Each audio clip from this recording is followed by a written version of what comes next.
ছাত্ৰ ছাত্ৰীসকল মই তোমালোকক ক্লাছ 8ৰ ঘন আৰু ঘনমূল পাৰ্ট 2ৰ পৰা এক্সাৰচাইজ 7.2ৰ কুৱেশ্যন নম্বৰ 1ৰ আনচাৰ কৰি দিবলৈ আহিছোঁ।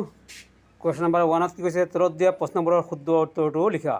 নম্বৰ 1, 23ৰ ঘনৰ একক স্থানটো হ'ব, অৰ্থাৎ 23 সংখ্যাটো ঘন মানে কি 3বাৰ। 23 সংখ্যাটো 3বাৰ পূৰণ কৰিলে যিটো সংখ্যা পাম তাৰ একক স্থানত কি অংক হ'ব সেইটো আমি লিখিব লাগে। তো মই চাইডত দেখাই দিছোঁ, চোৱা 23 × 23। চ' ইয়াত একক স্থানত কি আছে, 3 আছে। চ' 3 পূৰণ 3 কৰিলে কিমান পাম, 9 পাম। ঠিক আছে, দুটা 23 পূৰণ কৰিলে তাৰ একক স্থানত কিমান হ'ব, 9 হ'ব।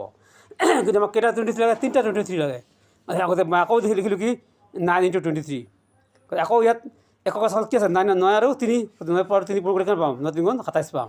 একক স্থানত কিমান আছে, 7 হ'ব। গতিকে 1 নম্বৰৰ আনচাৰটো কিমান হ'ব, নম্বৰ C 7। তাৰপৰা কুৱেশ্যন নম্বৰ 2 লৈ আহা। মৌলিক উৎপাদন বিশ্লেষণ পদ্ধতিৰে তলৰ সংখ্যাবোৰৰ ঘনমূল নিৰ্ণয় কৰা। 1 নম্বৰ হৈছে কিমান, 2ৰ একত 125। গতিকে মই 125ক যদি মই পূৰণ কৰিলোঁ, কৰিবলৈ কি পালোঁ, 125 সমান 5 3টাৰ পূৰণফল, 5 × 5 = 5। কিমান ঘনমূল লাগে, গতিকে মই 125ক ঘনমূল দিলোঁ। কি ঘনমূলৰ 125ৰ কিমান হ'ব, 3টা 5ৰ পৰা এটা 5 আহিব। গতিকে আনচাৰটো হ'ল 5।